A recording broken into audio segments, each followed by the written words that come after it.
لأني مو كل جبر بيجي بشكل انتقام، ولا كل حق بيرجع بفضيحة أو وجع متبادل. أحيانا الجبر بيجي على شكل وعي، إنه يلي خذلك كان رسالة لإلك، واللي كسرك كان نقطة تحول. لأنه الله لما بيشوف قلب انظلم وسكت، ما بيكافئ الصبر بوجع جديد، بيكافئه بتغيير كامل بالحياة. بيبعد عنك أشخاص كانوا السبب ضرر لإلك، وبيزرع الناس ما بدهم منك غير انك تكوني بخير. فالجبر الحقيقي مو انهم يحسوا بنفس الوجع، الجبر انك تشوفي حياتك عم تتحسن، وانتي ما طلبتي ولا انتقمتي ولا حتى دافعتي عن نفسك. وترجع النعم خطوة بخطوة، ويرجع السلام لقلبك، وترجع الثقة بنفسك، بس هالمرة بحكمة. تصيري ما بتعطي بسهولة، ولا بتسامحي على حساب كرامتك، ولا بتسكتي على حساب روحك، ولا بتقربي الناس منك فجأة.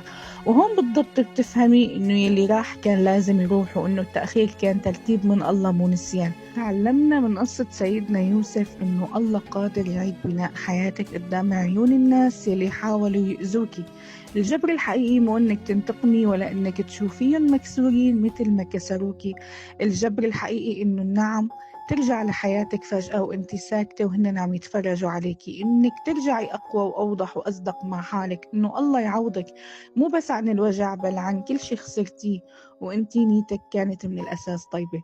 وتكتشفي بالنهاية انه يلي اذاكي وضرك بحياتك ما كان سبب سقوطك، كان سبب نهوضك. وانه الله ما بينسى دمعة ولا بيتجاهل صبر، بس كان عم بيرتب لك الجبر بالوقت الصح وبالشكل يلي بيليق فيكي وبحياتك.